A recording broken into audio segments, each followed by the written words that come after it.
conflit. Si nous envoyons des troupes au sol, savons-nous si, du côté russe, d'autres pays enverront de l'autre côté des troupes au sol?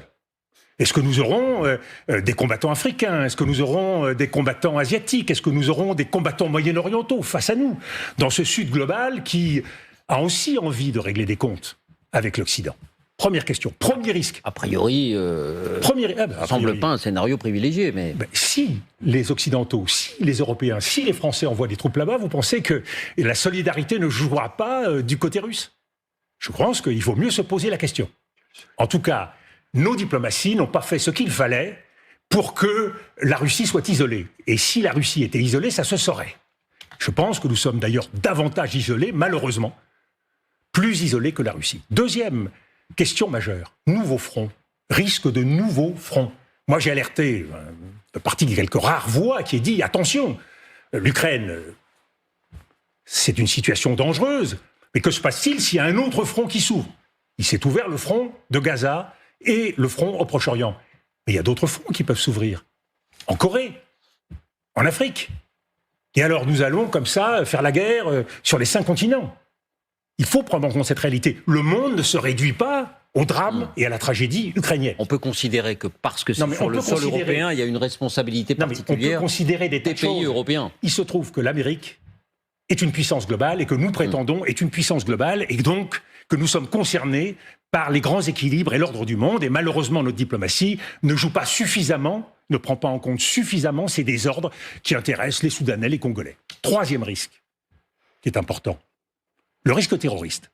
Le risque du terrorisme, je ne pense pas à un terrorisme qui viendrait de nos adversaires en Ukraine. Je pense à un terrorisme opportuniste. Quand il y a des situations de désordre de ce type, le terrorisme frappe. Et je vous le rappelle, nous avons prévu, nous, ici en France, non pas une année de guerre, mais une année de fête. Nous allons commémorer dans quelques mois les 80 ans du débarquement et les délégations vont venir du monde entier. Nous allons passer plusieurs mois à fêter les Jeux Olympiques. Si on doit se mobiliser, mobilisons-nous, mais il aurait peut-être fallu le faire un peu plus. L'économie de guerre, je ne la vois pas. La préparation des esprits en matière de défense civile et de guerre hybride, je ne vois rien. On ne sort pas de son chapeau comme un lapin l'idée d'aller faire la guerre en Ukraine sans s'être préparé un temps soit peu. Alors peut-être qu'il y a en parallèle une préparation particulière pour la sécurité des JO. Vous le sauriez. Vous le sauriez, vous, parce que les médias seraient mobilisés, vous auriez des gens qui, ici, viendraient vous dire « Écoutez, voilà, c'est extrêmement dangereux, donc il y a des choses qu'il ne faut pas dire à la télévision pour ne pas inquiéter les Français, d'autres choses qu'il faut dire. » Vous le sauriez. Quatrième risque. Nous sommes à la veille d'une élection américaine qui va déterminer le nouvel ordre mondial.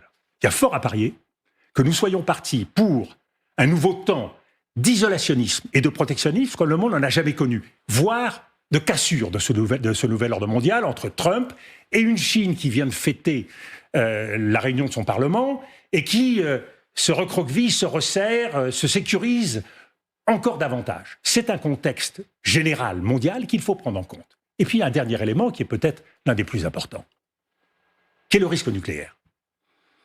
Je connais les bons experts, les grands experts qui s'expriment sur ces sujets, et je les respecte infiniment. Bruno Tertrais a fait un livre tout à fait remarquable sur ce sujet. Mais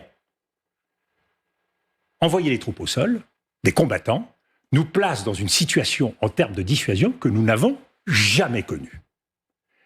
40 ans de guerre froide, jamais les forces du pacte de Varsovie et les forces de l'OTAN ne se sont affrontées. Et c'est pas par hasard. C'est à cause d'une réalité qui tient à la grammaire du nucléaire, à la règle du nucléaire. La règle de la dissuasion, c'est d'être assis sur le principe de destruction mutuelle assurée. C'est-à-dire que si l'un emploie la bombe, l'autre répond, et qu'à la fin, on est tous morts. Alors ce serait